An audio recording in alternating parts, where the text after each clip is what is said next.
এখন সংবাদ বিস্তারিত। রাজ্যে সাংবাদিকদের উপর আক্রমণের ঘটনার প্রতিবাদে বৃহস্পতিবার রাজধানীর রবীন্দ্র শতবার্ষিকী ভবন এলাকায় 2 ঘণ্টার গণ অবস্থান সংঘটিত করেছে অ্যাসেম্বলি অব জার্নালিস্ট।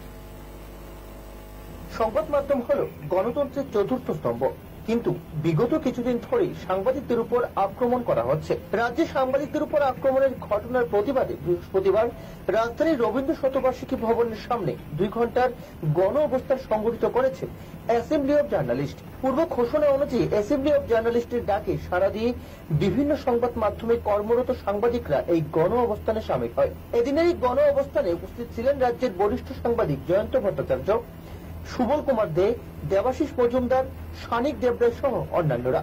এই গণ অবস্থানে বরিষ্ঠ সাংবাদিকদের পাশাপাশি বিভিন্ন সংবাদপত্রের সম্পাদকরাও বক্তব্য রাখেন। দিনের পর দিন সাংবাদিকদের উপর আক্রমণের ঘটনার তীব্র নিন্দা জানিয়েছেন বক্তারা। যে বর্তমানে আমাদের রাজ্যে সাংবাদিক, সম্পাদক এবং বিভিন্ন গণমাধ্যমের নিরাপত্তা যথেষ্ট বিঘ্নিত।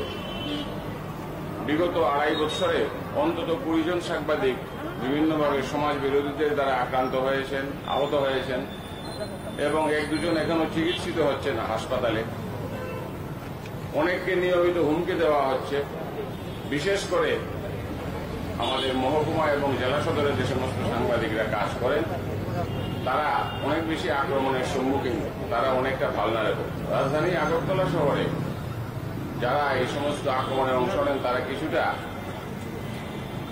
সংযত থাকেন, কিন্তু মহকুমা, জেলা সদর বা ব্লক এলাকাতে এর কোনো পরিবর্তন ঘটে না। তারা সেখানে নিজেদের আক্রমণ অব্যাহত